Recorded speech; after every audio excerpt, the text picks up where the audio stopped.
got the flow, spitting like I'm shooting from a gun. Hex to the moon, floating in the sky. 999 in this bitch, yeah, I know you feel the vibe. Pulsechain, no shit is saying, yeah, energy of blade. I'm sipping on that potion, and it's like it done a day. Ain't fit it, money glitch, chasing dollar sign, yeah. Pockets full of green, yeah, you know I'm on that grind, yeah. Our layer one is number one, we cannot stop now. A million fans, I can lie, I'm on fire down. Yeah, I can fuck Hey, yo, Nados. First time.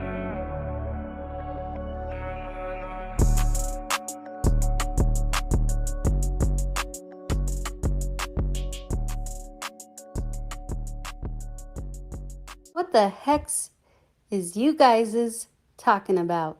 Hello, everyone. Good morning, you guys. When Bob's.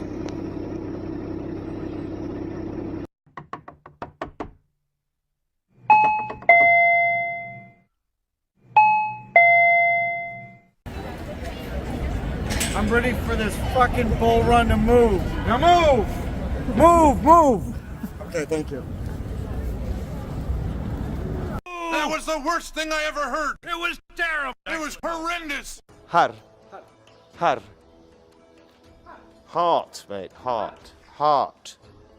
Hello, cell pressure. How are you today? Whining and crying and complaining while pressing cell? Get ready to get rich, motherfucker. Pulsechain! Let me hear you say Pulsechain! Pulsechain! Let me hear you say Pulsechain! Pulsechain! Let me hear you say Pulsechain! Pulsechain! Say heck! Heck! Let me hear you say heck! Missed the morning shows. Yes, the morning shows were good, but you can still go see them. They have their own channel now. The Hex in the Morning Show, Wake Up Hex is still out there. They are on the. They're doing it's just What the Hex now, but yeah. Oh, What the Hex. Yeah, Toby Wan, DJ Cryptomatic, Papa B, and Peter.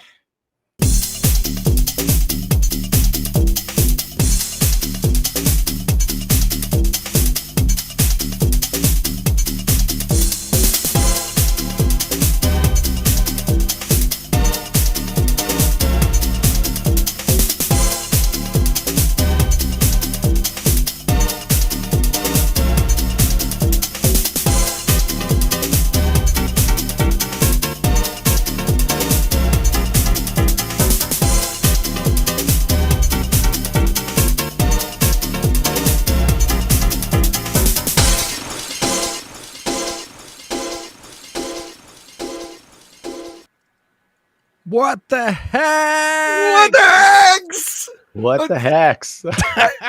I had one directive not to say anything. Shush. Just do the shakers. I couldn't help it when he says, "Say Pulschain." I couldn't help it. That's like, what the hex? Shout out to honestly, Nagabo. Yeah, Nagabo with the Always maracas. funny. Yeah, always very nice. Personality. And what's up with that clip with RG3 not knowing that we are what? Like not knowing even anything. knowing 129 episodes in, and we're still Wake Up Hex. Those kids with their rock and roll music. I don't know, something about the Beatles. I don't know what a Beatle is. He did that last Friday on the roll. FN Hangout, and I couldn't, like, I was at the gym listening to this, and I'm like, oh my God, here we go. Someone in the chat said, oh, Wake Up Hex was such a great show. And then he went on this thing, like, trying to give us a shout out, but didn't have his marbles together. But Wildest J didn't know the whole cast, and well, she's been on the show twice, right? She's been here. in the chat. She knows exactly. She's here. As has Duke-of-Booze. Welcome to the show. You're always hanging out in our chat rooms. Do we refer to you as the Duke, or Duke-of-Booze, or Sir, or what's your title? Definitely not Sir. Duke of Earl. No, you can call me whatever you want. Duke of Booze is fine. Yeah, that's Duke of Booze is fine is too long. How about Duke? Duke's okay. Boozy. Yeah. Boozy? Let's do Duke. Yeah. All right. All right, Pilgrim, go ahead. Oh yeah, John my Wayne. worst John Wayne yeah, impression ever. There yeah, you go. yeah. I think RG3 thinks you're still on Hex Asians. Yeah, I think RG3. I think RG3 thinks that the internet is just about to come onto computers. The boomer thing. What the fuck? Did he ever say that? Oh, he's just on Hex Asians, isn't he? No, that came up too. Like they were trying to shout, like it's now bull run time, so RG3 was like, yeah, maybe we should shout out the other streamers again. Wow. So they went through the whole, oh yeah, there was Hex Asians and the Dr. Diraj, and yeah, he's streaming with Papa B. And they said, it was like, wow. That's been 2.5 years. Yeah, if at all, maybe 3. I don't know. Oh my God. And he's still running the show. He's still on. Yeah. Solo, right? On Mondays. That's sometimes, right. not every week, I think. But I heard he has up to 7 viewers at once concurrently. At least. And still no golden mic. No, that'll bring in the show. The mic broke a long time ago. Let me say hi to the chat. We got some people watching. Par Excellence is first. Got Hex on air in the chat. Fast Abdul is in the house. I'm here for the tech, he says. You came to the right place, sir. And saving Susanna, enjoying the intro. Yes, sir. Or yes, ma'am. That was quite some fun. Also, our audience, they are getting the What the Hex shirts. How about that? Oh, a model. So get a T-shirt. And this person even got the DJ Cryptomatic shirt, which is level 2 of the game. Oh my goodness. I know. We're only talking about the What the Hex shirt usually. So link is down in the description. Pulsican-Store.com. Go get that. And please use our discount code. You shouldn't pay more than you have Only to the scratchiest of cottons. Oh, remember. 20% off. So that's all good. DJ Alpha Music tuning in. Hello from Southern California. And before we go into the DukeOfBooze story, Papa B, what happened here with the Hawaii thing? I mean, this was all of the news in good old Germany, believe it or not. So this is a German article here. The pride of America. On this syndicated wire. It's going out all over the place. Look, okay. So I was worried for a hot minute about you. I thank you very much for your concern. You're worried for me or for the entire inhabitants? Because I'd like to share that worry. Well, more for your wife, but also for you. Oh, thank you. More for my wife. Look at you. Stay away from my woman. All right. So anyway, there was an 8.8 earthquake in near Kamchatka, Russia. Mm-hmm. And that it sent a tsunami, a wave as a result. It was 22 kilometers down, not very deep, about 15 miles. Boom, sends a tsunami. And at Midway Island, they witnessed about a 3-foot wave from base to crest. So that's not huge. No, 3 but foot. It is. Like... But considering that that's a full wall of water, right, that can do a lot of damage, because the force of the ocean from that ripple, it's not like just a 3-foot wave. It's the ocean effectively is risen that height, and the force of all that ocean water goes straight up inland and can actually take out buildings, or small buildings like houses and things. So everyone freaked out. But we got so much warning. We got like 7 hours warning. So what does my family choose to do? Hey, let's go to Costco. Have a barbecue. No, we said we got plenty of time. We're going to go to Costco. So we went down south and we went to Walmart, and they were just uncrating all of these emergency supplies for all the people that would possibly be affected by the shore. Yeah. We are upland, so we're like really up in the mountains, like South Park type of thing. We're way up high. No problem at all. That's why I bought this fucking place, because locals know you go to the beach, brother, but you live up Mauka. So that's the deal for us. But anyway, when we were down in Kona, we did a little bit of shopping, and we're listening to the reports, and we're getting our phones are going off every hour saying, okay, there's only 3 hours left, 2 hours left, and we're wrapping up our shop, and we're thinking, hey, can we get some gas? It is at a Costco? Sophisticated warning system. Yeah, very sophisticated. Yeah, Right, yeah. right. It was great. Everybody's phones went off. It was like clockwork. But apparently, the passengers of this ship that we saw docked in Kona while we were there were like, hey, that boat better get to deeper water. Yeah, because they are not allowed in the harbor, from what I'm reading. They 'cause it's take safer all to the be boats in the ocean. Right. So everybody with a smaller craft rushed to the harbor to go get their boats up to their homes. The bigger crafts have to go out to sea in 400-foot water or more. So that means outside of the channel, they got to just hike out there a bit. For a boat like this, with so many passengers, all of the passengers, let me be very clear about this. All the passengers were given the same warnings that we were. Yeah. A tsunami's coming. You got 3 hours. They got from the boat, they got additional phone calls and messages that says, get back to the boat. We have to get out of here. Get moving. But you Have see, to get it says moving. here, they last 600 Passagiere an Land zurück. Yeah. All right. Jawohl. But you know what? They interviewed one of these families from the 600. And the story was, we come to the Big Island every year and we go to the volcanoes, and we didn't understand that maybe we should get back. We figured it was too far. We were already in Hilo. So we missed the boat and we came back and it's gone. And now we just got this rental car. And you know what? That's stupid shit. And they deserve what they got, which is pay attention in case of emergency. Read the fine print on your freaking brochure that you sign before you get on these cruises. Long story short, we got trapped in traffic coming back and got back just in time to see all the locals up the hillside camping out, waiting to see this amazing show of this huge wet tidal wave that was going to come through. And the answer was nothing. Nothing. There was nothing over here. There was nothing. The only thing was like a little bit of sand shifted, I think. Yeah. And Waikiki. But thank God nobody was hurt. Nobody was whatever. But better safe than sorry. To see the amount of idiots, though, out on the road. They were camping. They were like barbecuing. They were having a big old party. Huge luau's, families having a good time on the side of the fucking road that you got to use to get out of harm's way. Right.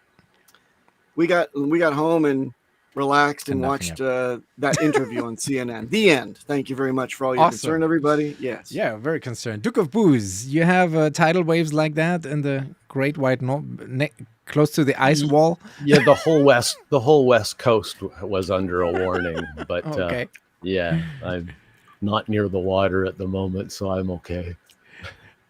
That's great. Well, welcome to the show, and we see you for years in the chats and on Twitter, and I know you're big supporter of my stuff on Twitch. You're always retweeting and liking and playing your part. You're doing what every Hexican should be doing. Even if you're not streaming yourself, you should at least follow the channels and retweet and smash the likes and all that stuff. And I'm observing you've always been doing that, and I think you have the intention to also start streaming and set up your own channel. But maybe for the people who are not that familiar, can you give a little bit of a rundown introduction of sorts of like how long you are in the Richard Hart ecosystem, when you learned about Hex and Richard Hart, so that the usual story. But it's always interesting. Sure. Mine rolls back a little further. I'm going to say I got into the .com and at that time to make a trade early on in the .com era. This is probably late 80s. No, mid 80s late maybe. 90s. No, this is mid 80s, early 80s. On. And the .com was just starting, and this reminds me a lot of where we're at crypto at the moment. And so hold on a second. How old are you? I'm 60. Yay! Someone That's older great. than us. Welcome to Yeah, the Alpha yeah. Talker Show. Yeah. Finally, I'm on someone the older than us. geriatric show. Yes. Yeah. This is DJ Geriatric up Yes, here. me. Yes. Yeah, that's. Gotta I stay figured we hydrated. had- Yeah. When you said the mid 80s and you were in on this early, I'm like, hold on a second. This That's guy's more up to our speed, you know? That's and- not even modem dial-up. That's like Yeah, I know. telephone. Well, it Yes. was modem and to Adapter. make a trade cost $85 at the Wow. time. So one Wow. trade cost $85. It was dial up, and that was the trading aspect is what fueled the .com was just basically all these ideas and nonsense like NFTs, you name it, was just flooding the market. And because you could make money just with the .com at the end of your name, people were selling it, and exchanges all over were opening up. And that's when the NASDAQ came along, and it actually was sort of known as being a fool's paradise, basically, and Yep. very similar to where we're at today. And yeah, so I rode Amazon and those stocks from, I think my average price of Amazon was $1 at the time, as an Nice. example. Yahoo, Google. I made a portfolio of 5 stocks at the time. Some Wow. you don't remember. CMGI was like a conglomerate, what you see PTGC be today. They were a similar thing back then. So you get to see all this stuff resurrect. And yeah, so I rode like Amazon up to $100 and all the way down to 20 when I finally bailed, and it went down further. I didn't get back in the market. And then I watched Bitcoin get popular. I followed it from $100, probably $80 to 100, and then I tried to get in around 1200 when it met gold price. Yeah. And that's when I don't know if Richard was around then yet, but Max was. I think Max Kaiser was Yes, broadcasting. 2017. RT, around that yeah, time. he went to an independent. Yeah, so Yeah, Russia Today. yeah, and then I got familiar with all of them. I noticed the scamming going on and the pumping and dumping going on early, so recognized similarities from the .com era. So Penny yeah, stocks. and it just reminds me very similar to that. Yeah. So basically, I think I started probably listening to Richard when he's Top Hat. He wasn't into Hex, and I did not get into Hex at the beginning. I waited till it was probably midway through or something. I think I bought some local top somewhere along the line, and you know. But once I saw the CD, that's what got me into Hex, was the CD, because I always like seeing something go back and replicate something in history. Right. And so the reason I bought Amazon is because I knew catalog shopping had to come back to society in some shape or fashion. And that's why I have invested heavily into Amazon, because I thought, and I invested in others to do the same at the time, but Amazon was definitely my big player and my success story, even on some level. You know, 80% drop is still profit. Yeah. So that was I mean, if you beneficial. would have held the Amazon until today. Yeah, you know, of course. I mean, I trickled back in and out. I mean, obviously, but yeah. Delayed I mean, it wasn't as- gratification. yeah, it wasn't as big a bag as I had at $1. We'll just say that for sure. Yeah. Yeah. Or even the ones, yeah. Same as Google, Yahoo, and but No, Yahoo, I think you got out at the right time. probably. Well, it took 5 or 6 years for the NASDAQ to even recover to the level it had in since after the 9/11. So to think that we didn't suffer a huge bear market, and I found it difficult to make money because prior to that, you could throw a dart on anything and make money, just like crypto. And then once the bear market hit, it was tough sledding. Oh yes, Dude, it was having been in the. Were you working in Silicon Valley at the time, or just investing? I was investing, but I was making so much money per month that I had a company at the time that I basically had other people run it, and I was literally making so much money off of .com per month. It was just sick. So Right. Well, I enjoyed I the wish coming it would've back from stayed. Japan. Yeah, right. I came back from Japan around that time when you were making all that money, and I was living like hand to mouth in Japan. And all my friends said, "Come back over here. There's this boom going on in Silicon Valley." I came over in 10 days. they were just like, they checked your pulse, and then they said, are you okay to be in our workforce? Because we want you, and here's a signing bonus, and there's your cubicle. It's a double size. Most places will only give you single. You got double all to yourself. We got beer bashes on Wednesdays and Fridays, catered lunches every day. Masseuse and chiropractor comes to your cubicle, and I'm like, holy fuck. And like, here's your contract. And then there was a bidding war. I had no particular qualifications other than, I was interested in security and I spoke Japanese. And there's a bidding war. 2 different companies were like, I had no idea what this was all about.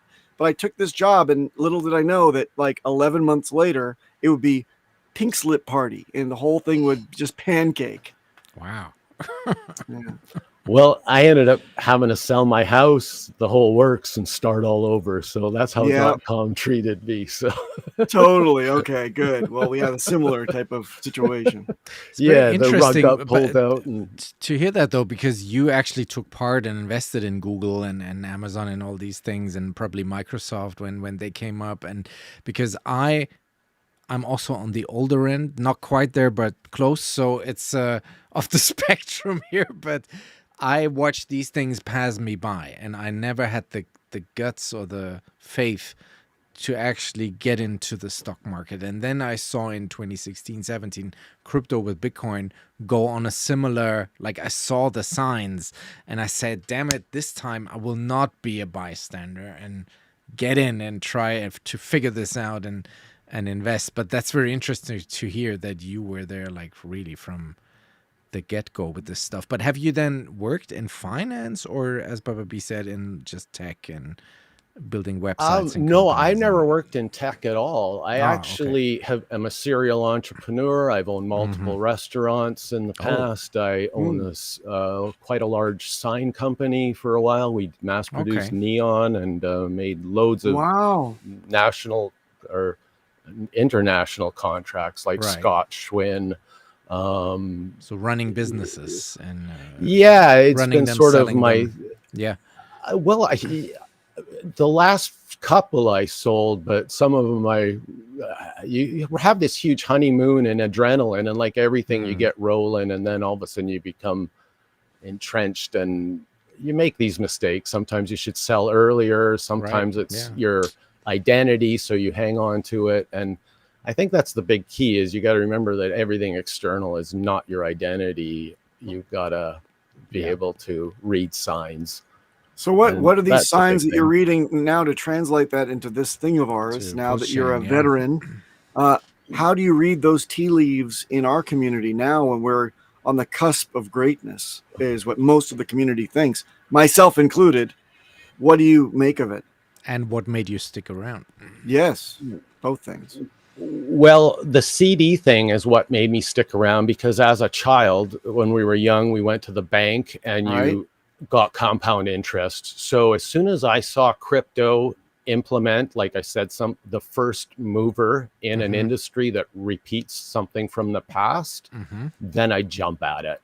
And Hex is that. Yeah. And it is the first mover. The reason I never held Bitcoin, I made a lot of money trading Bitcoin in 2020 because it was a bull market and everybody can, but of course when it sucks, you don't know. Anyway, I digress. But Bitcoin doesn't offer the same things Hex does. So flat out, I never thought of Bitcoin as something I would hold other than something I would speculate on. And it's still that case today. It reminds me very much like AOL or American Online. I think you guys remember that. Papa Boner and the CDs. Alta Vista, and everybody was going for who was the new web browser, and that's all the chains are. The chains are replacing what a web browser was. War. That's right, and that's where we are. I'm a Netscape Navigator man myself, so shut the fuck up. I'm still using it. Yeah. Yeah, baby. Never updated it. I'm just using Netscape. Never. Is it still around, really? No, it's not. Oh. No, Microsoft killed that because they bought up everybody and then let them run out of business or pushed them out, like sort of. But they bought bought them out first. I think that was their strategy. Monopolize as much as you can until Duke of Booze, what if I would have some laws said, will come in yes, place. it's great. Download it from my secure No, I site. wouldn't.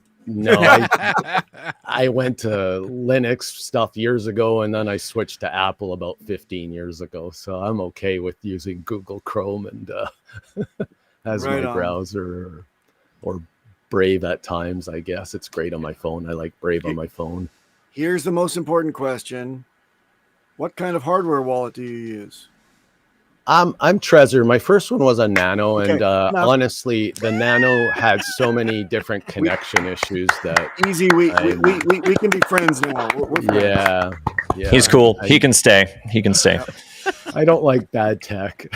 What's up? Thank you for Hi- coming, hi, Toby. Toby. Gentlemen, I apologize, Duke of Booze. I've got to go run my child to the airport and get rid of him because he's just too difficult and expensive to keep over here in Hawaii. So I got No, a not plane- true. pla- Wonderful Hey, young well, man.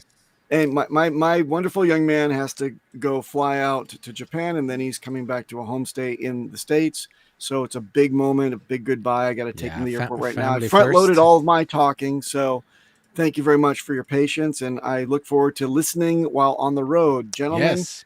thank you very Family much. Toby. first, and you know Safe TA, travels. TA with Ni- Toby. We might Yeah, still man. be To on meet you when finally, you. Papa, and Nice appreciate to meet your you. help in the past too. You have helped me before. And Oh, I have. That's awesome, yeah, man. I have DM'd you and you've helped me. So I really appreciate your help. in Well, the thank past as you. well. Thank you. Let's pick it up over DM. I'd love to catch up with you sometime, seeing that we're almost almost the same age. Well, Fellow Gen Xer. Fellow Yeah. Gen Well, Xer. we'll have a one-on-one just like we're doing now, and I think that's probably what I hope to do in my show is have little one-on-ones, and Sure. I'm hoping I can Nice. talk people into starting their own token. well, that's really cool. I would And- love to see you well- start your own token as an example, and Um, this show to well, have its own we've been token. there. And We've been there. Yeah. See in the title, we have B9.xyz has already started long Right. ago, but right, but it is what it is. Well, we'll pick up this conversation later. But thank you so much for coming on the show, and I'll take my leave, gentlemen. Thank you very Okay. much. Take care. Adios. Safe Bye-bye. travels. Bye. Yes. All right. Dude, wait, I don't know what to do with myself. It's like I'm so used to Papa talking over me for like whatever I'm doing Yeah. on Well, this now show. it's just us, Toby. We can Now I'm like a deer in the headlights. I don't let's know. make what a to, run for it. I'm not sure what to say.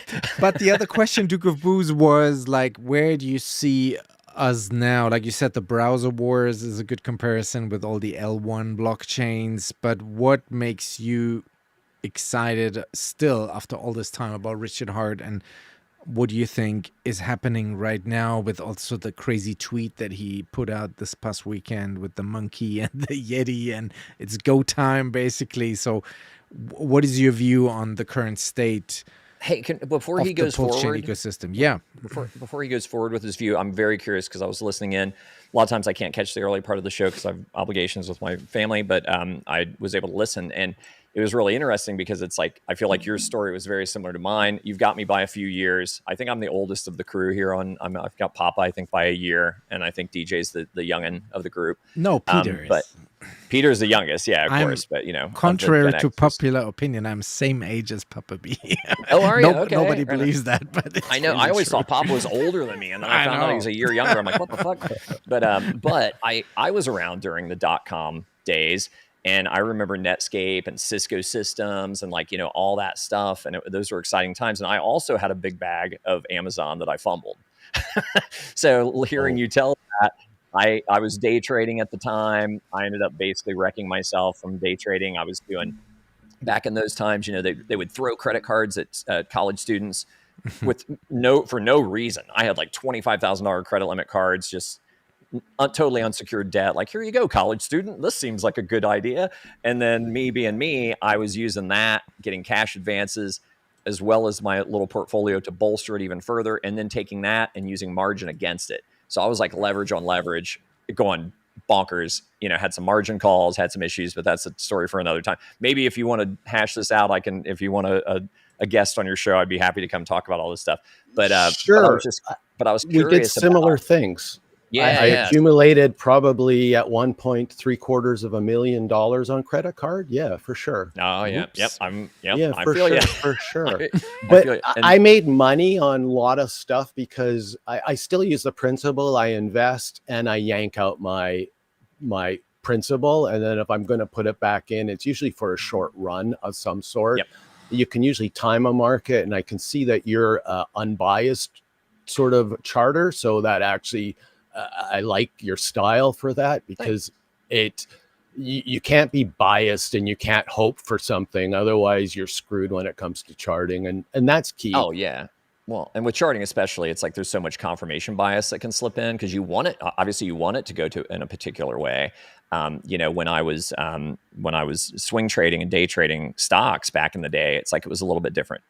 You know, because it's like I wasn't shorting necessarily, but it's like, you know, there were plays that I was making and buying and selling at ranges, and it's a different mentality, and it's real easy to kind of get, you know, rose-colored glasses on something that could be an entire shit show. And you think, like the one that killed me was ENZ, which was Enzo Biochem, and it was on the NASDAQ, and you know had this stage 3 drug that was going to go in and like cure AIDS, and you know I had a family member with that, so it's like there was this extra connection for me to like really get on board with this thing, and absolutely got destroyed.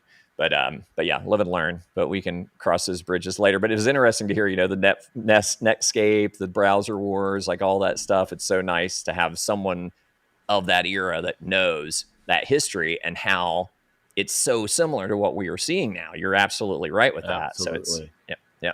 But back to DJ's question, you know, with that experience and with your knowledge going forward, DJ, not to, if I misrepresent your question, please correct me. But you know, what do you see for the future of Pulsechain, and you know, what do you think's next? So what Richard's doing, it's, to me, is people might not like this, but it just opens up opportunities for me to make some money. Yeah, Fair because okay, just like internet, no matter how much I told people how fantastic the internet was, nobody got it. Nobody knew why you went to a web page. And early on, I had to type in all these caricatures, just like we learned DOS early on. So that's all you were really doing is DOS prompting. And really, when ICQ came out, you were allowed to do file transfers and stuff like that. And that was just amazing because that was just light years ahead of stuff. I have a 5-digit ICQ number. Like, I'm still super early. Way early. Later on, they became, when it was popular, they became 7-digit long. So, you know, the guys with the short numbers were first. Porn and 1-900 numbers and gambling is the only thing that made .com work. It's similar to that in crypto, other than the scam. And then you got the tech going on, lots of tech, but nobody using it. And when email came around, we finally used it. The blockchain didn't have anything like that, but it does now. And that is PUMP.tires. That actually is the real gem here. And I'll just go back. The only reason that Western society took over or took off so fast is because they went to being publicly traded, and it was the Dutch, the Netherlands. And that stock exchange allowed money instead of taxation to fund things like shipbuilding and get them first to market. And that's an important factor of what makes anything fantastic, is basically being publicly traded. And what makes crypto fantastic is its honesty and transparency, which is what everybody wants to hide. And that's something that I want to use to its maximum benefit. And this is part of the whole problem with blockchain, is everybody is trying to be secretive. And that's why it's not ready to go anywhere yet. We're still, like I said, we're only in the late 80s, 90s boom. We're not even into the next phase. So expect this run up to be a massive rug pull, because you now have institutional money just like you had in the NASDAQ, and you're going to have a 2001 rug pull like you've never seen. And you don't know how long they can keep it down, because now they control Bitcoin and they now control Ethereum. So you need to create the alternative businesses out there, and that's where Pump.tires comes into play. And this is why I want to stream, because the only way to get crypto is just like the only way to get the internet to everybody was email. And that's technically what crypto is a way to email people. It's a way you can send. I can't control who sends it to me. I can control whether I use it or transact with it. But my wallet is loaded with coins that I'm never going to know what they're for. The dust coins, Right. yes. Yeah. Correct. And I can't use I can't delete them. They're there. Yep. Yeah. And so it's like the spam folder in your email, Exactly. Well, what's different with Pump.tires compared to Pump.fun and some of the other spin-offs of that is that it has some safety measures, which is also why I like it, because the initial investment into any coin is being burned as permanent liquidity on the chain, and the founders of a coin, contrary to all these other platforms out there, can never to 100% rug the coin. So for the unsavvy investors I think that's the innovation there too, that there is a bit of a safety net at least. You're absolutely right. As a businessman, I'll take a benevolent dictator over any sort of co-op any single time, because that's the key.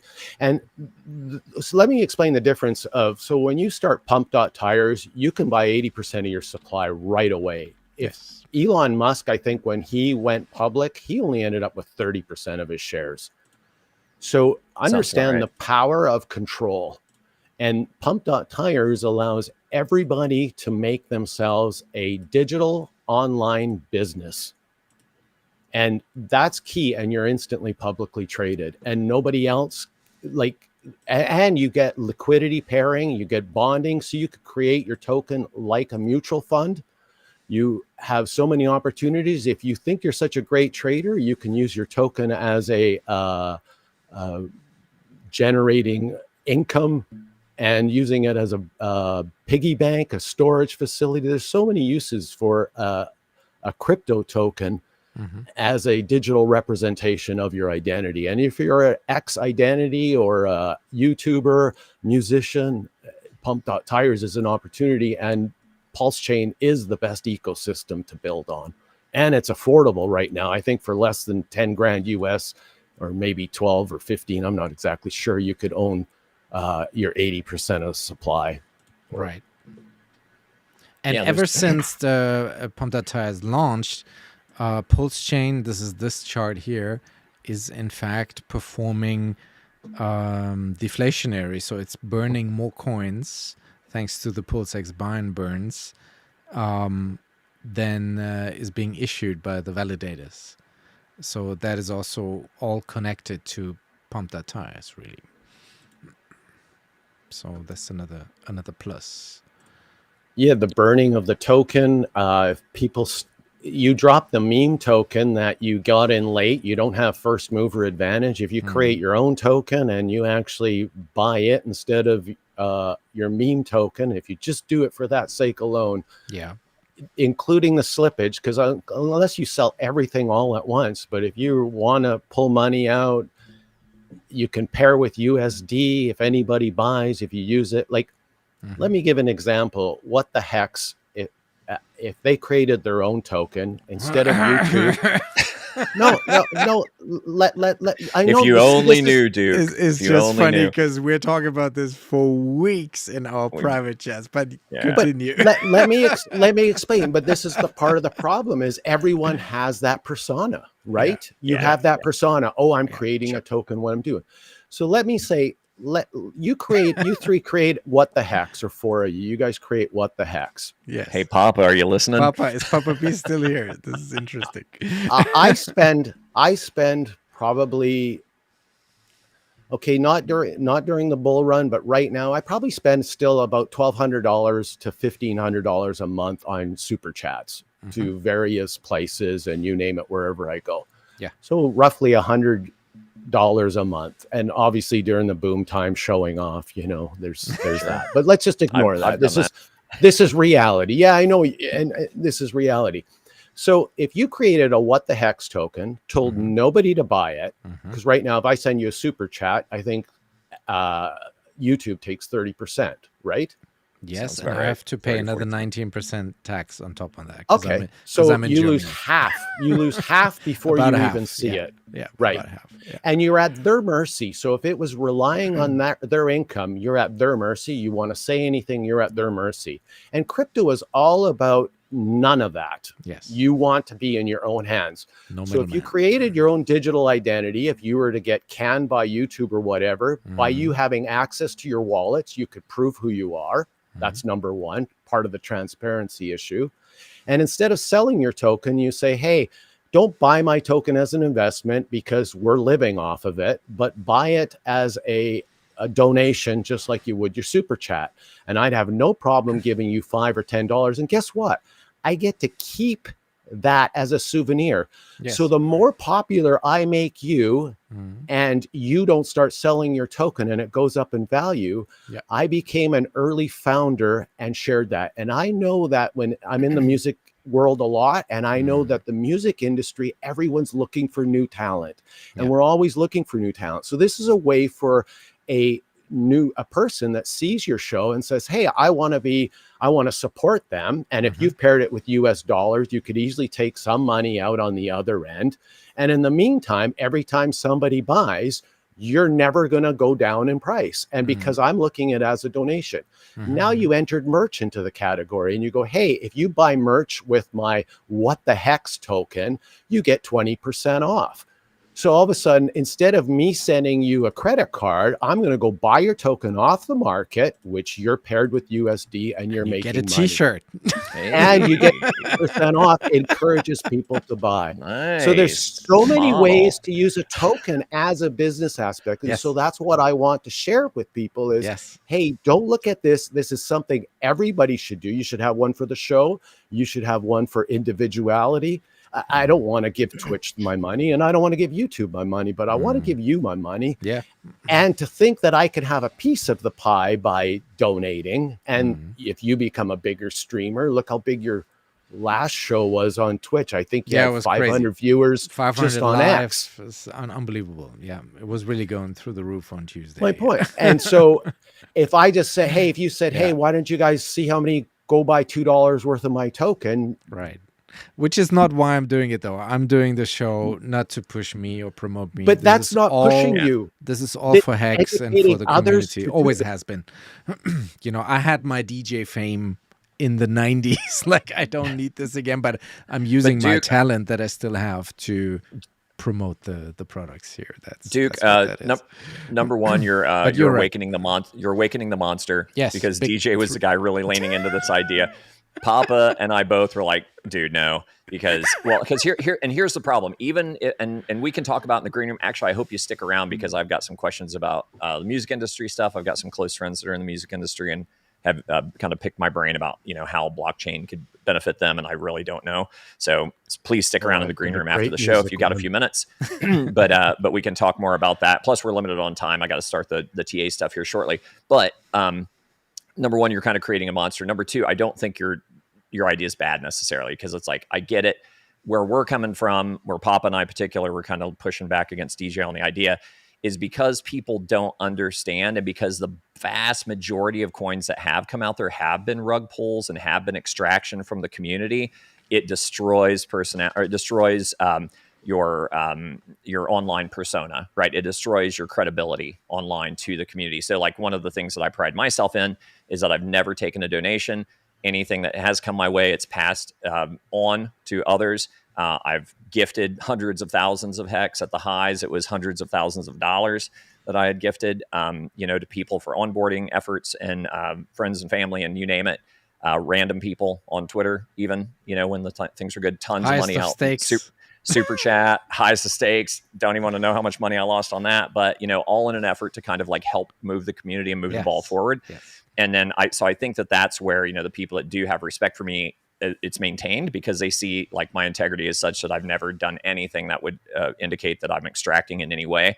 Although there are cases where it does make sense, because I believe people should be paid for their efforts. I believe people should have an opportunity to support the creators they want to support. You know, like Hex is monetized on Twitter and he has subscriptions. I think that that's great. If people want to do that and they like his content and they want to support him, but just like YouTube, I'm sure that a cut of that's going to X and he's not getting all that. So I think that there are answers to these dilemmas in blockchain. And it's going to be interesting to see how that unfolds. Definitely interested in hearing some of your ideas about it when we have more time. But yeah, man, it's like, I think this definitely opens it up to a broader discussion, whether it's on your show or back on this one. But it's right that the Pump.tires, if you wanted to do that, is the ideal it's right there for it. Vehicle. For absolutely. Well, it's like a full, full stack might be the wrong word, but I mean, if you think about it, it's like, you know, just like you, Duke, it's like I got enchanted by the idea of the CD on the blockchain. I also, you know, got a $100 CD from my grandma when I was a kid. It was like a 10-year CD or whatever. So, you know, I was painfully familiar with those shitty little instruments from, you know, the 80s. And so it made sense. And then it was an easy way to explain it to people of my generation, especially because they understood what a CD was. And then, you know, you go from there to where, you know, we've got our own blockchain, and then we've got our own exchange, and then we've got Pump.tires, and then we've got the incentive token, which could end up having DAO capabilities, you know, for voting for who knows what in the future. It seems to me like all the pieces are there. The only one that's missing, I think, is the wallet. But it's like there's so many other great options out there that are safe and secure, and that Richard's promoting on Pulsechain.com, that may or may not ever come to pass. A lot of people leaning into the thing of him needing his own stable, but I don't know that that's necessary either. Maybe it's coming. It was on a hypothetical roadmap that he had shared long ago. So maybe those things are coming, but a lot of the pieces are already there. And it's like, I think, you know, Pump.tires, I think, is a sleeper. People don't understand the possibility of that for the whole ecosystem, how it can benefit everything else if it's used properly. And like anything else, people need to do their due diligence per token.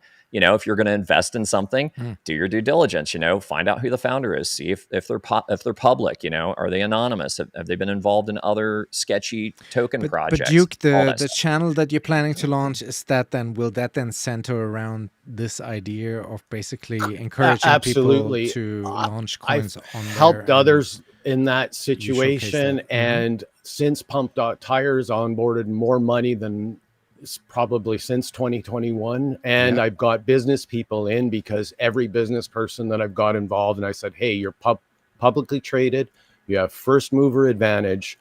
I said no SEC to go through. I said this has a value on its own, and right now Pulsechain is at a record low. So instead of buying most token where you don't know who's dumping below you or anything else, I tell them that with very little effort on my part, I will show you how to outperform the layer 1 chain. And as soon as I tell them that, they're in. Yeah. And that's what I'm telling you guys. You don't have to look at what the Hex token to be a money maker. You can look at it to use it to fund anything. You don't have to use it for yourself, production, or whatever. And because you're telling people not to buy it as an investment, buy it as a donation. Right. And then you could use that for later on for merch. Or when you guys go do a speaking show, you have, it costs 10 what the Hex tokens to get in. Or anybody holding this, airdrops. I just look at how much money I made off my steak airdrop. Hey, we're on Spotify now. At least there's that. So we have a lot of chatter about super chats in the chat here, and there is actually a super chat. Shout out to Mike Wills Jr. Thank you very much for the $20 shilling the Pulseland project coming up on Pulsechain. So stay tuned for that. The thing is, though, I get it that YouTube takes a cut, Twitch takes a cut, but the government, we want to cut out the middleman and all of that, and not everything, as you said earlier, lands in the hands of the artist. What we're doing is promoting Pulsechain and Hex, so the super chats are important because YouTube pushes these streams more on random people's browsing pages where money is being spent on. So that's just the nature of how YouTube works, because they are in it to make money. But so if we want to reach a broader audience, it's actually important that we get the odd super chat here and there. So there are always, you know, two aspects of it, but you're absolutely right. Everybody has their hands in the pie. May I throw a counter argument to that? Please do. Okay, so And it's not an So- argument. It's just an observation. No, our argument to me is just a discussion of 2 points Yeah. of view, and I'm just trying to convince you of opening mind up to more. And Yeah, because yeah. we have a closed mind toward creating a token, it's a little bit for me to penetrate. And so Yeah. let me start with this. We need to drop the illusion just because there's been bad actors that everybody is going to be a bad actor, and you don't have to be anything like somebody that was before us. So that alone, just drop it, because you obviously are not that type of person. Neither's No. Toby, neither's Papa, and neither's Peter. So don't even worry Yeah, about Peter, that as an I don't- aspect. Yeah. I don't know. I think Peter's got his tipping point. I like his grumpiness. Peter's great, dude. He's a good Great. He's like the Big Pep. He brings out a part of me I wish Yes, would speak right. up a bit more. I love Big Pep. I don't think Big Pep likes me, but I love Big Pep. Peter is what you see is what you get. So it's Yeah. brutally For sure, honest. for sure. I lost track of what I was going to say about. Oh, you're launching giving a coins, you're giving a counterpoint to him saying that everyone's kind of got their finger in the pie and they're taking their cut. And the super chats. Twitter, Twitch, YouTube. Okay, so what makes our ecosystem unique versus all the other blockchains is we have way higher education on everything, liquidity, bonding, you name it. So if your channel was to start making money and growing, and people could see how much your token was growing at the same time, I wouldn't be so concerned about your YouTube algorithm, because your inspiration through a type of tech that's going to change how YouTube's even being used. And if I could get more people on board to doing that, and once I get into the music industry, the artists, so I do visual art, and if I sell my art, it's gone. Right? It's gone. I never get to see it again, and it's a memory that I can't. And losing people. Oh, why don't you sell your art? Make money. It hurts to lose it. So, if I could share what I know from doing art, that's a way of making money. You don't have to always sell the goods either. And there's so many things that we can do with crypto. And I just want you to expand your mind as far as possible. I might have got off track a bit there, but No. It's a great perfect place for it. perspective. Yeah. Yeah. And Track it's every great week. perspective because, that's. let me give a music industry a quick thing for you on the music side. So let's say I'm an up and coming music artist and I'm trying to break in YouTube's algorithm. That's impossible, correct? Like, it's Can I be hard the to next break Vanilla in. Ice?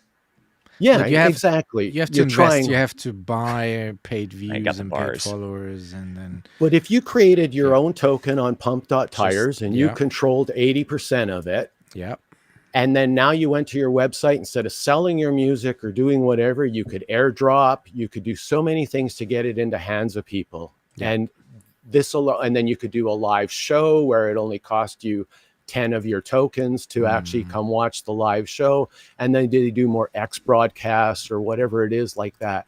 And this will continue to feed that. I'm not saying I have the answers to them all, but if I can give the inspiration or the idea, and that's all an artist is, an idealist. And I hope if they can trigger, Korean investor, the rap artist that we have in the community, and that guy's got many bars. that because Yeah, he's he good tried some bits of that by issuing some of his songs as NFTs. He was very early with that on Pulsechain. So if he could incorporate what you just that's said, selling the song, and we've gone beyond that. Everybody's taking it for free. So we somehow need to use our token not to sell, but to use as like an email. I know this will take some time to grasp, but it's really the next step. And getting a token in everybody's hands is the only way to make crypto commonplace. It's never going to take off like I think this. some of the musicians nowadays, they are trying to go viral. That's why they're spreading their music for free to as many places as possible, but they then make monies off the live shows, for example, that they're doing. So there are other ways of then benefiting financially off that virality. And if they had their own crypto, they could use their own token to buy the ticket. And so every time, and then they would use the USD pairing to pay off whatever portion that they don't have. Yeah. And same as your merch. If you guys had your own token on merch and you produced it, you could do the exact same thing. And Wow. and more we use our own token as a used to pay, then and that's really it. And then you build your digital online business with your token like you would do your home. Why would you want to sell it? Wouldn't you want to own 99% of it? Yeah. And unlike what everyone does now is they own 80, they have the first mover advantage, and anybody comes after them, they dump. Yeah. Right. Yep. Yeah. And that's there's what makes crypto shitty. Yeah. Technicalities to it. And everybody's out to extract. You know, the majority are extractors right now. And until we become non-extractors and the majority make the other then we have more builders. And I think that's why we need to create our own tokens. Absolutely. Stop buying meme coins. They're useless pieces of.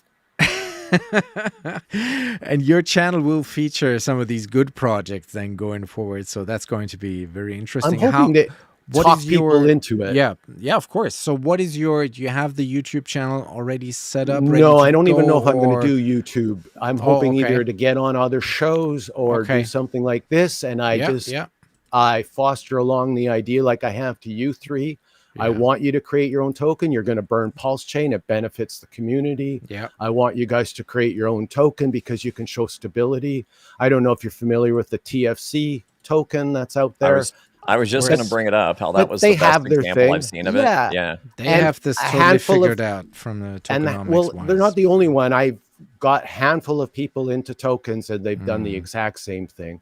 Yeah. And ironically enough, when I did something very similar on the exact same day as TFC. So, you know, there's opportunity out there, and to get people to invest. I'm sure, Toby, if you said, oh, here, buy Hex, I don't know who's going to dump after you buy it. I don't want to go through that again because I had to recoup a lot of people's money from 2022. And by me getting them to create their own token on paper, they have more than 5 times their money. Now, again, the slippage and the parity that they have, but honestly, they have changed completely. They don't have any more money than they did before, but on paper, it looks massive. It feels a lot they're better, out, sure. and and they're onboarding people. So by me getting people to create their own token and having the first mover advantage, they're thrilled to death. Well, and also it's like, I mean, just to be blunt about it, it's like Hex is kind of a hard sell now for onboards because they're looking at the current yield. When we were pitching it as a CD on the blockchain with 39% average APY, you know, it was a no-brainer, and it made a lot of sense, and it resonated with people. And then, you know, the longer pays better and all that stuff, you could go down the list and get all the way to T-shares if people didn't glaze over by then. But now with the yield being so low because so much is already staked with the OA, it's a lot harder to sell, to be frank. So I see what you're saying, where Pump.tires in general, especially if it's handled properly, is a way to benefit the entire system through the buy and burn, you know, through people, you know, getting more excited about, you know, their own token projects or what have you. Wherever you go, there's always going to be scammers and grifters and people that are going to be dishonest, and you know, there's going to be rug pulls. I don't know how we ever get away from all that. So as long as people are doing their due diligence, you know, they can avoid those pitfalls. And that's, you know, been my mantra forever. It's like, do your own research. Don't listen to a bunch of talking heads on the internet. You know, you can get all kinds of good information from people, but verify it, like trust, but verify, figure this shit out on your own. And, you know, use what resources you can to get more comfortable with what you're going to put your money in. For me personally, it's always been like 99% RH core and 1% lottery, you know, so I've got my little bags of other stuff, but you don't typically hear me talk about them because I want people to do their own due diligence on those things. I don't want them to say like, oh, well, Toby one talked about TFC today, so I want to go buy that. No, do your own research. Maybe it's a good buy, maybe it's not. I don't want to be responsible for that. You need to do your own research and feel good about it. Same with the RH stuff. It's like there are good entries and there are better entries. You know, I've been exit liquidity for people for 5 fucking years. I keep buying like a dipshit. I bought you look at these charts, every dip on it, I bought, right? And it's like sometimes the dips got dippier, you know? So, I mean, was it good in that time bracket? If I was a trader, absolutely. You know, over time, could I have maybe done better to wait for a deeper dip? Obviously. So, you know, so everyone's got to do their own research. But I mean, you've opened up a world of possibilities. I think it's a very, very exciting topic. Definitely could spend a lot more time on it. Please stick around the green room so we can kind of shoot the shit a little bit. I got a little bit of time after I'm done with the TA before I've got to move on with my day. But but yeah, man, it's like definitely the music stuff. I think that's a great idea about the airdrops. You got my wheels turning. It's like I think that's all. That's what an artist is supposed to do. Inspire. Yeah, well, and my friend that is the musician friends of mine that are real close to me. They also do physical art, and and they've sold it for years at their shows. Very very good artists, and they do well with that. But once they're gone, right? It's like once that piece of artwork is gone, that original is gone. Maybe they're selling some prints, but that's different.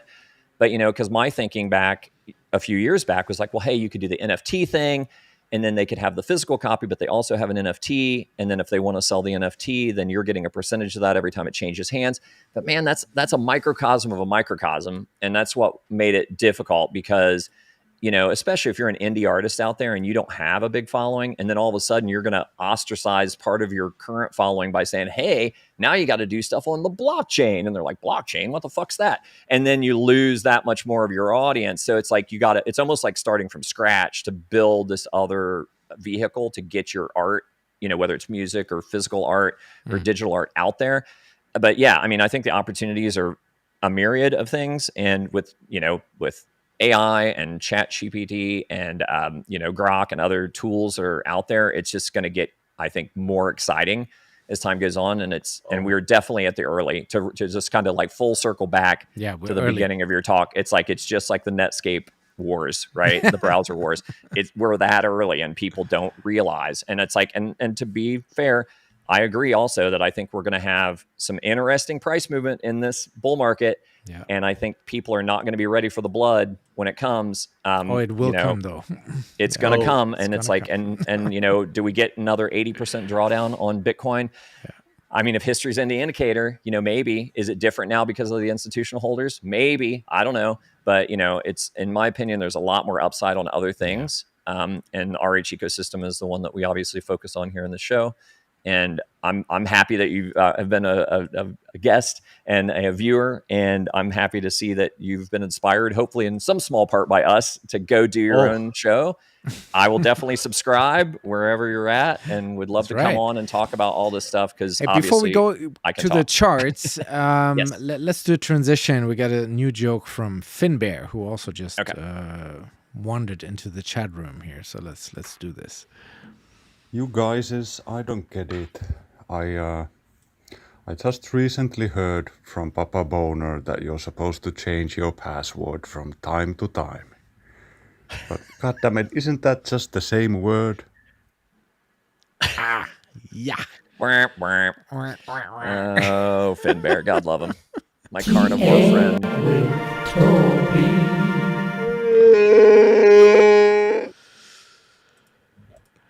All right. So, do you have some charts? I got some charts. I got them shared. I don't get it. How do I know? How do I get Finbear's this? back? What the fuck's that?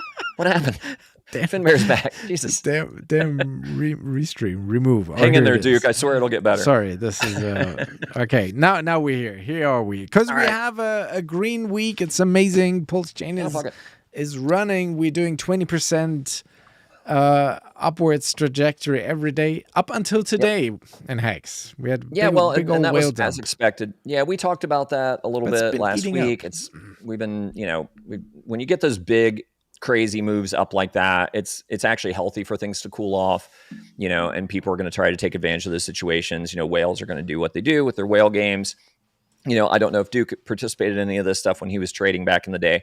I did. When I was doing it even with stocks. And again, later when I was doing it with Litecoin in particular, if I had a big enough bag and I knew the right time of day when there wasn't a lot of volume and I could move the price enough to shake people out, then I would do it. And then I would sweep in and buy the blood and rinse and repeat. And it was easy. And it was like shooting fish in a barrel. And it's a blood sport for sure. So that same shit happens in crypto all the time. That's right. So with that being said, start off with Bitcoin. Way back here is when I was speculating that the bull run might begin from my charting all the way back to 2017. And sure as shit, that's right when it popped off, right when I sold all my Bitcoin and bought more Hex because it was right before big payday. So I felt like the biggest moron in the planet because we finally got the bull run in 21. for Bitcoin, and it took a while for Hex to catch up and have its bull run later on in like September of 21. But for a while there, I felt like a moron, and then I felt like a genius, and then I felt like a moron again. So it varies. So anyhow, this is the big long white parallel channel that we've been following forever in Bitcoin. Here's the double top in 21, where we topped first in April and again in November. Rode the bottom all through a good portion of the bear from November of 22 until we finally moved off that bottom definitively in October of 23. Came up, fucked around with the midline a little bit. Pardon my my layman's terminology there. Fuck around. That's like where you're trying to get above it and you can't, and you're bouncing around, right? So we did that, chopped sideways, made a move up here for Bitcoin. Finally got the top that we had been hoping for.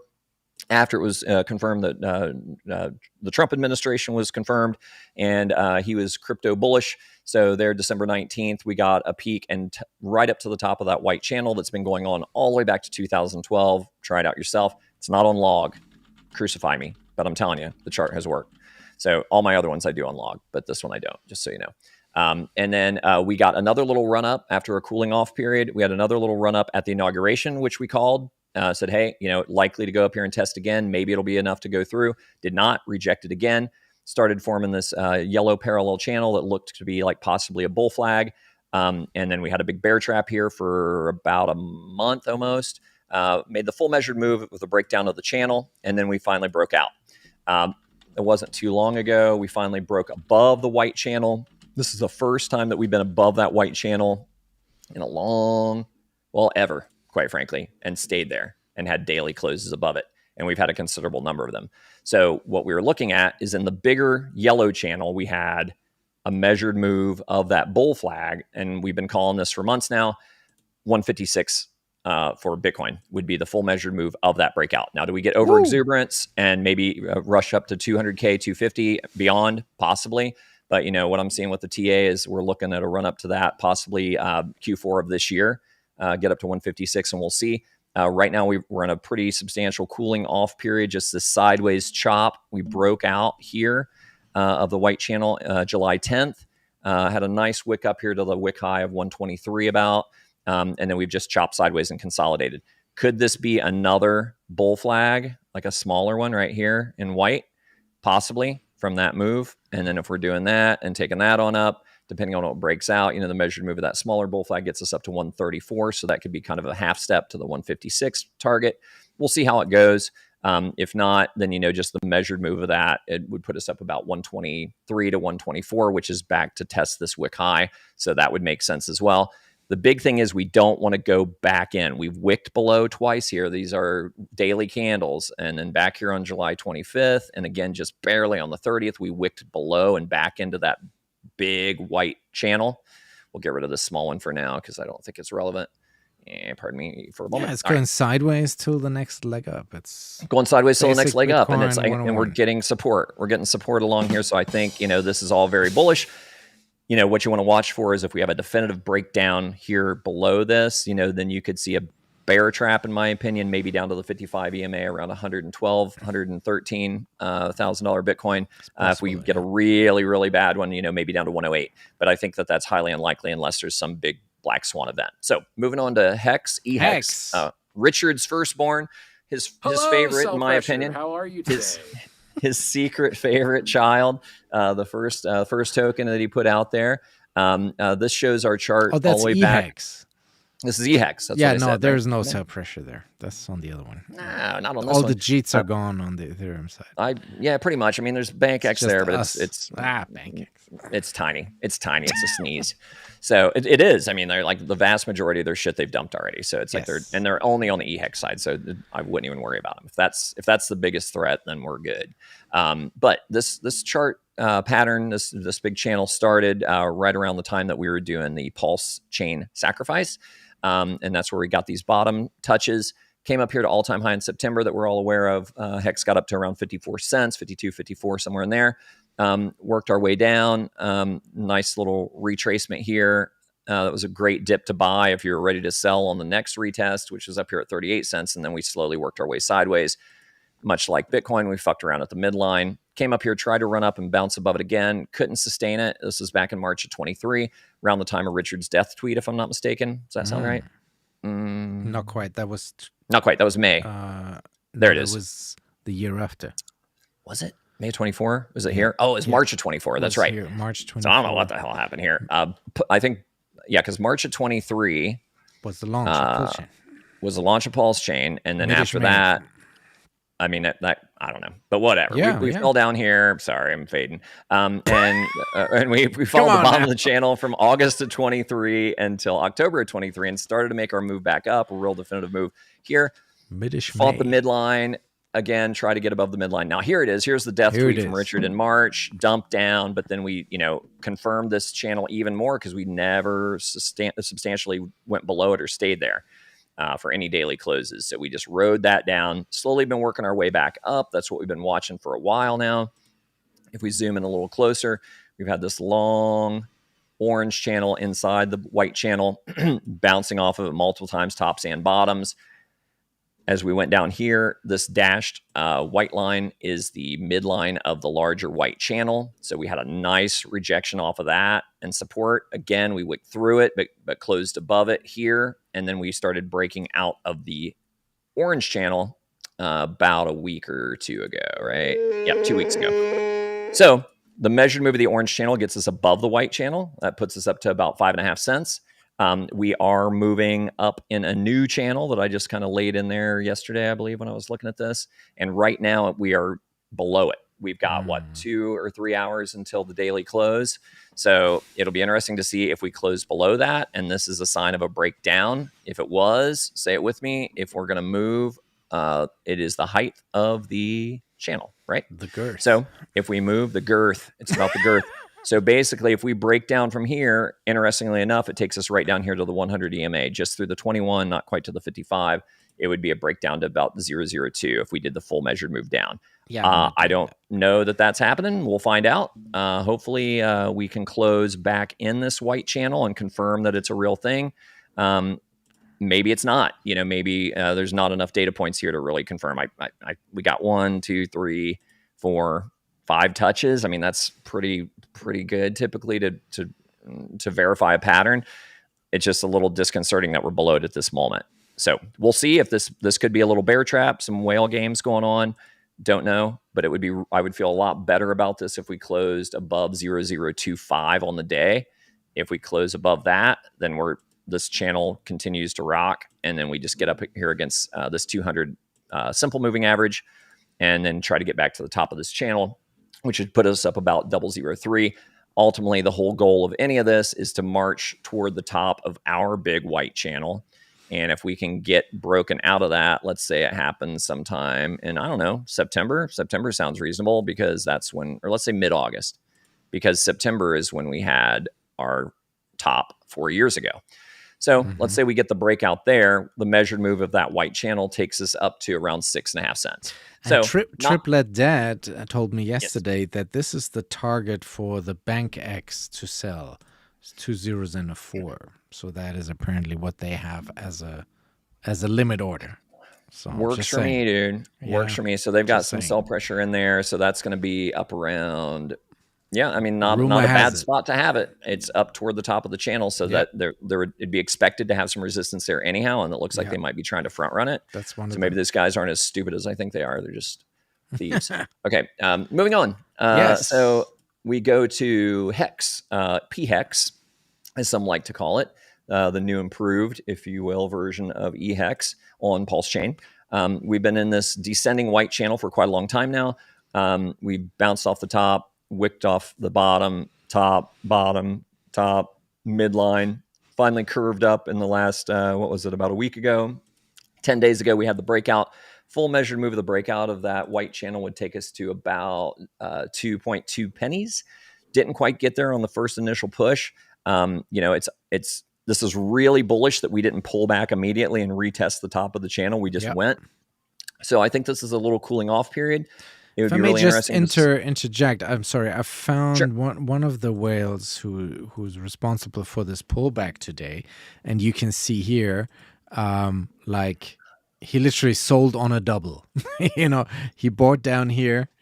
Got it. And sold a bulk load of what he purchased here. So that's classic good for him. trading, you know, get your principal back out and leave a moon back, that sort of thing. But sadly, he did this with like millions of hex, not just, you know, Yeah, good for him. 10K I mean, that's or something. But to me, that's buying opportunity. You know, I mean, you know, if we had a, and if, as you can see here, look at the red candle that it sounds like he produced.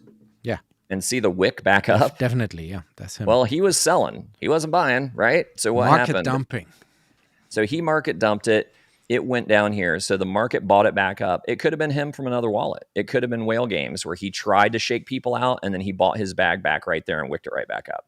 I don't know. Maybe, you know, or it could have just been other people taking advantage of the opportunity. You know, maybe they got V3 positions there. Whatever the case, that got bought up. That's bullish, right? So right now this looks pretty good. It's a longer lower wick than an upper wick. So that's more bullish than like if it was equal length wicks, it'd be indecision candle. So you don't really know which way it's going. With a longer lower wick, that typically indicates that that's bullish. So I think the momentum is still up. We'll see how it plays out in the coming days. So moving right along. And I'll just quickly back to EHEX. I would be hesitant here. Like if you're looking for buy zones, because of it's not back in this channel yet. If it was definitively back in this channel, I'd say it'd be a good spot to buy because it's likely to go to the top side of the channel. But if we close below that channel, I would wait for that to play out. And then, you know, I'd be looking to buy maybe down around 002 because that would be the measured move of that. And then I would expect us to resume upward momentum. So just FYI. On this one, same. You know, any of these wicks I think down are good opportunities because I think that we have not made this move yet. So I think we're going to keep going up there. I'm a long-term guy, so you know I'm more concerned with, you know, good buying opportunities long-term and not short-term swing trading. So moving on to Pulse itself, let's go ahead and broaden this out. I adjusted the channel that we were looking at in here as well because this little W pattern caught my eye, and I laid this in a few days ago when we were like here, where last week I think, right after we got off stream, so it would have been around here. And we were at what was then the midline. I'm like, okay, well, this makes sense. And we are likely to go to the top of that channel. But hey, we only do this show once a week, so I wasn't able to share that with anyone. And what did we do? We went right to the top of it and wicked down. So the nice thing is with this big sustained move, we have moved through the 21 EMA, the 55 EMA, the 100 EMA, and we wicked right up and through the 200 EMA. And then we sold off a little bit. So this is a very, very good W though that has a head and shoulders built in. Yeah, it's a weird, like, I don't know, like that's a weird formation, but it's monster working from the deep. I don't know. It's you know, working. the trend is up. I'm happy with the trend at this point. We're real close to a bullish cross on the 21 and 55 EMA, and this is on a 3-day, mind you, right? Yes. Go to the 1 day, you can see a little more detail there of what's going on.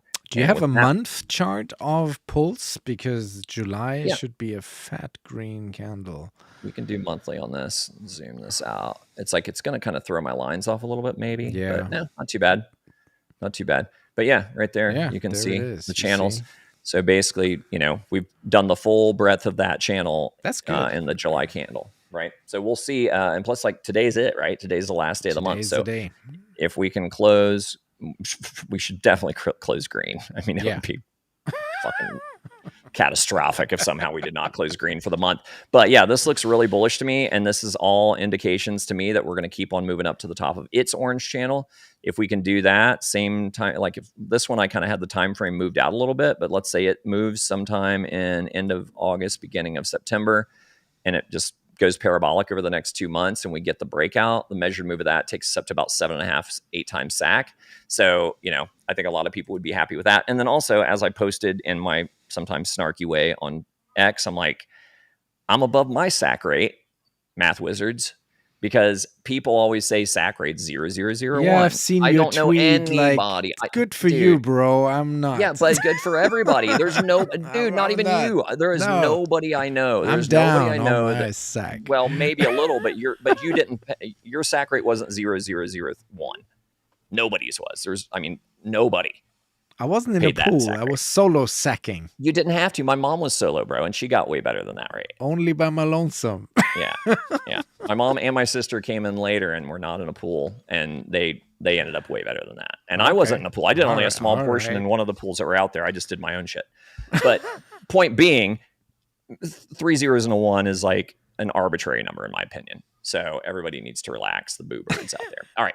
So that's where Pulse is going. Pulse X. Let's look at that one. We got a big, getting around in the corner, heading for home here. Got the big orange descending channel that we've been in since the beginning. Most of that time has been spent in the top half of the channel. We had this nice white channel that was looking real promising, working our way to the top of the orange. We rolled over in the beginning of June and broke down, did pretty much the full measured move of that over the course of about a month. The early part of July, we started working our way back up. So this is this new yellow channel that we've been in nicely. I'm going to go ahead and kill the white one just to kind of keep this less murky. And we'll see if it comes back into play later. We can always add it back in. So right now we're looking at this smaller structure, this yellow channel that we've been in, pretty much kind of rolled into that June 30. And we actually went above it and wick down and are testing the top of it right now on these are daily candles. So yesterday we got above it, came back down, tested it today, and we wicked back down. So, and we got to where? The orange line. We almost got to the top of the orange channel. Very bullish. Obviously a little cooling off period for people. It would be really nice if we could find some support here and keep working our way up this and work our way to the breakout of the broader orange channel. If not, coming back down into this yellow channel, cooling off a little bit, coming down in here, and then making another run at it later in the month is, not a terrible thing and might be better long-term than just straight up, right? So we'll see. But moving along here with that measured move mid-September, if that's, it looks like it's going to break out sooner than that. So let's say we break out mid-August. If we break out mid-August, the measured move on that takes us up to about 6.5 times SAC. SAC being 3 zeros and a 1 again. Arbitrary. So not bad. The thing is that's considerably higher than all-time high. Like on Pulse X in particular, I believe it was about 1.4 times SAC. Pulse, I believe, was 2.5 times SAC. Is that right? Does that sound right? Yeah, about almost 3 times SAC. So yeah, so well above all-time highs on both of those. And then in those situations, like Duke could tell you, those are blue sky breakouts. You don't know where it stops next. Price discovery. And you can look at Fibonacci extensions and things like that to get an idea of kind of what's likely statistically. But blue sky breakouts are nice. They're a good place to be, but have a plan before it gets too emotional. All right, moving on to Ink. This is the baby boy of the family, the clown. Everybody loves Ink, right? He's entertaining Ink is at parties. breaking out too. Ink's breaking out. We've been talking about this for a long time. Duke, if you've been watching the show consistently, then you would know I've been talking about this little hunk right here for the last couple of months, that I said it was a trader's wet dream because it was just rolling. It was rolling from $1.70 down to like $1.30, back up to $1.70, 80, push back down to $1.30 again, $1.28. And it was just like, rinse and repeat, dude. It's like I was just salivating, but I just didn't want to play the trading game. I've already lost all my hair. So it's like, I don't need to lose more. So basically we finally, and I've said, like, we're getting higher lows as we're going up here. So it's just a matter of time. We had a little bit of a bear trap right here back in mid-July. And then we got back in the channel. And then, as I've been calling for weeks, we needed to get above this resistance at around $2.94. And we broke it. And I got to zoom in a little closer here. Sorry. We broke it. Here's the $1.94. We broke it on the daily on June 27th. The next day we went back below it, because that's what happens when you're trying to fight a strong resistance. And then the following day, the 29th, we broke above it and closed above it. Got follow through on the 30th yesterday, closed above it. And then today, where'd we go? Right to the top of the white line. So, I don't know. It's like, I get that, the reason that the patterns work is that everybody sees the same pattern, right? So people see like, hey, that's a top. So I'm going to sell there because other people are probably going to sell there, right? So that it becomes a self-fulfilling prophecy. So it's all, you're looking at historical stuff to try to figure out what's going to happen in the future. The reason it's so spot on so many times is because all the traders out there are seeing the same shit. So that's why these things tend to play out. And then, if people want to know their stuff and want to manipulate, then they know the perfect timing to dump, to try to scare people like, oh, this is a big rejection. We're going to go back down to the bottom of the channel. You have plenty of time to buy Ink at $1.60, $1.70 when we roll all the way down. And then we don't, right? And then it reverses and then we break out. So if we get the breakout on this white channel, which, could be imminent, because we tested the top of it for the first time in months. And, but then again, it's like we tested it here. We tested it in April, tested it multiple times in May, couldn't even quite get there in June. So this could be another rejection and we go to the bottom. But if this is indeed the breakout, the height of that channel, and let's say we break out mid-August, let's say it just takes a while that we get up above it, a little bit of looks like a bull trap, rides the top of the channel and then goes. The measured move on that gets you up to close to $5. That's where we're going. The mass marketing. What's in the boxes, Richard? The mass marketing. It's coming. On it's the coming. way. And it's then, on the water. And then people are going to see these charts. Yeah, people are going to see these charts going ape shit. They're going to like get the mass marketing stuff, and then they're going to be like, "Holy moly! I better hop on the train." So again, like all the others, we've got a broader pattern that we're trying to break out of. If we can get up to the top of this yellow channel that we've been in for a long time, all the way back here since May of 24, if we can get out of that channel and make the full measured move, again, we're just speculating mid-August, late August. Measured move on that takes you to $40 ink, right? So it's a little moony. Lots of stuff can happen in between here, and I can't tell you when, but the trend is looking really good. This is kind of areas I'd look for. As far as, good buying zones, I think EHEX is a really good buy right now. With PHEX being above its yellow channel and retesting, I would want to see where it closes today in a couple hours. If it closes above where it's at right now, literally where it's at right now, which is 4039. If it closes there or above, I'd say that would be in my opinion, that would be enough of a buy trigger for me to buy that, because I think we're going. Pulse, same, it's looking real good. Now, could we cool off on Pulse? Yes, but if everything else is running, it could be too. As far as upside, out of all of them right now, I think EHEX and PulseX are the best buys. Do your own research, make your own assessments. Last but not least, for Papa, if he's paying attention, he loves it when I do. Yeah, we got to wrap it up. We're already way over time. Way over. Quick one on Ethereum is still sideways for the quick one on Ethereum. Right? Yep. So basically, we were looking at a bull flag on this one as well. We made the full measured move of the breakout of the orange channel. If we're looking at the flag pole of the bull flag, we've been marching right up in that direction. It's showing me a measured move on that around, I'm going to pull this down so I can see, I think it was around $5,000, 5,500. So, we're slowly, methodically working our way to the top of its orange channel. Where we want to try to break out above is around the $4,200 mark is where the top of that orange channel is. The full measured move of that broader orange channel takes us up to around, drum roll please, and we can get out of here, $15,000 Bitcoin, or $15,000 Ethereum. Which I always like to tell you from the way, 45 minutes ago, feels like when I started talking about Bitcoin, target was 156. Target on Ethereum is 15,000. 10-to-1 ratio. For anybody that's been around for a while, you remember that was kind of the golden number a couple cycles ago. So, maybe we get there this cycle. Time will tell. But it's not going to be boring, that's for sure. And Richard is broke even on his sack bag. It's like 0.5% off. So that's this is it, guys. So this is where we're at the moment. Could you imagine if a 0.5% move on your portfolio was $3 million? Yeah. May I ask Toby a couple of questions? Sure. One, when you show all your, why not pair it with Pulse instead of USD? All the stuff that you're showing. Because ultimately we're competing with the layer one more so than we are with the USD. That's just one of my questions. I got three. Yeah, I think it's easier for people to understand what's going on in terms of dollar value, because that's what most people are concerned with. Because if they're going but most people are not going to ratio trade it. I'm aware of those things.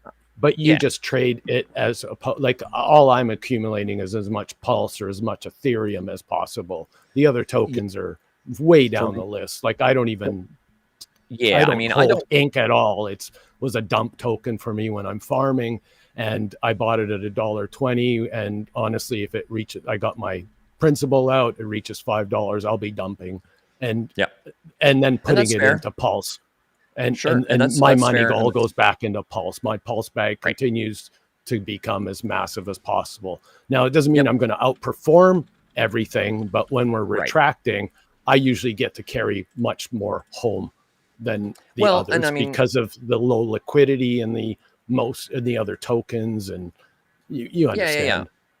Yeah, I hear you. It's like, I mean, I think everyone's got their own philosophy on what they think is going to be the future of this cycle. For me, I think with the liquidity bonding with so many of these things, especially like if you still look, like, I mean, PulseX and Ink is still one of the strongest pairs.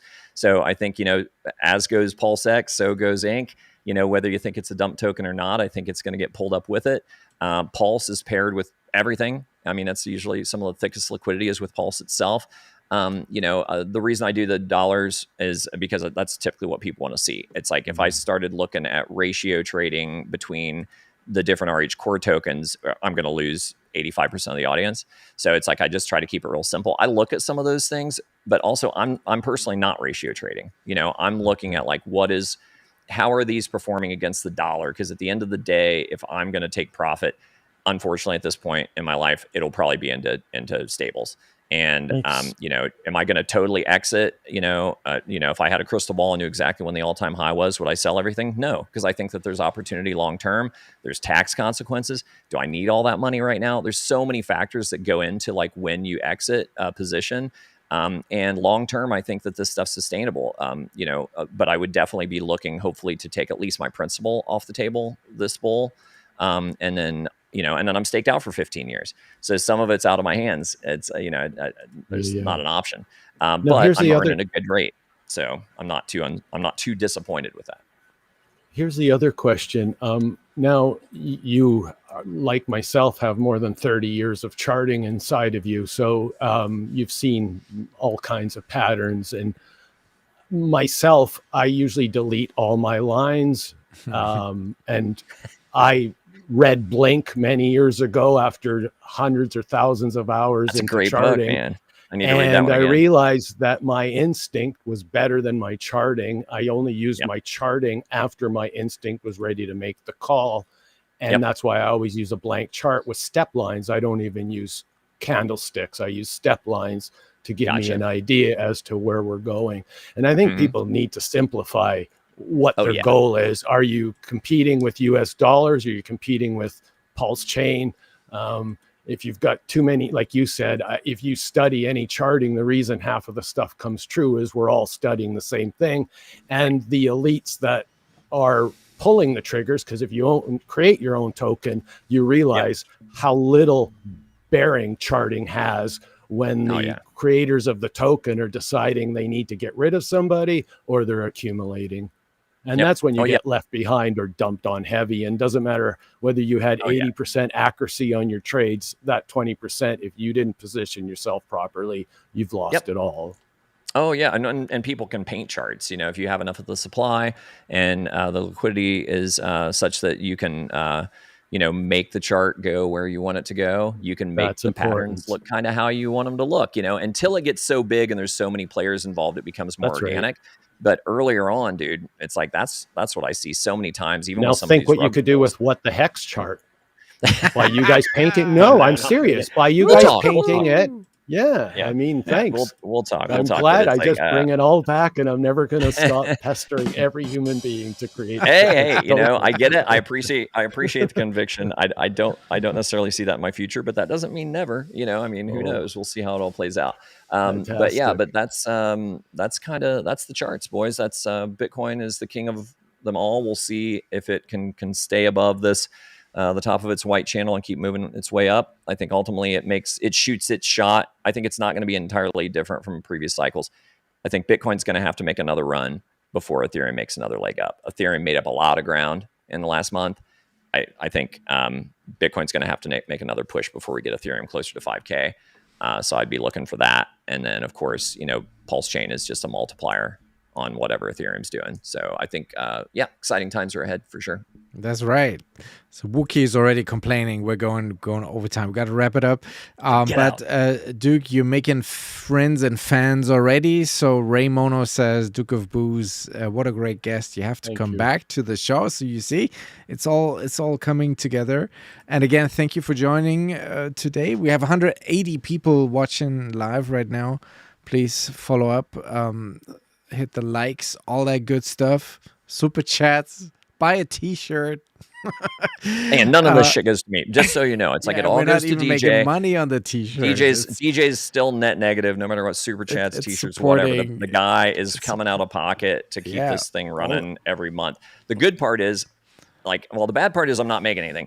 The good part is he hasn't hit me up for any money yet to help with the expense of running it. So I'm happy how it is.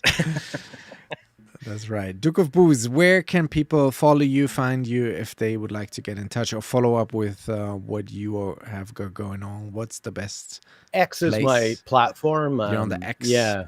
Yeah. And at DukeOfBooze, that's where I'm at. All right.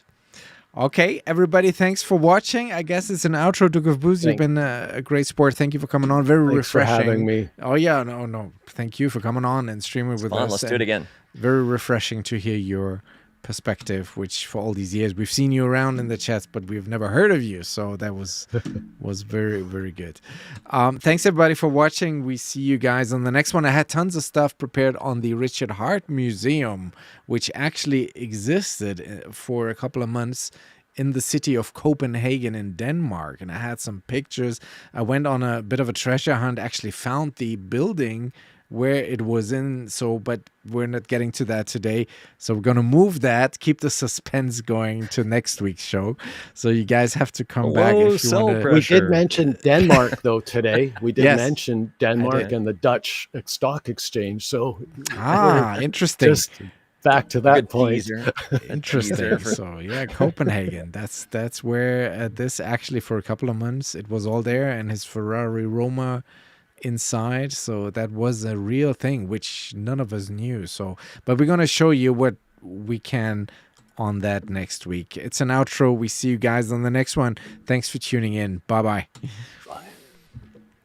Outro. Outro.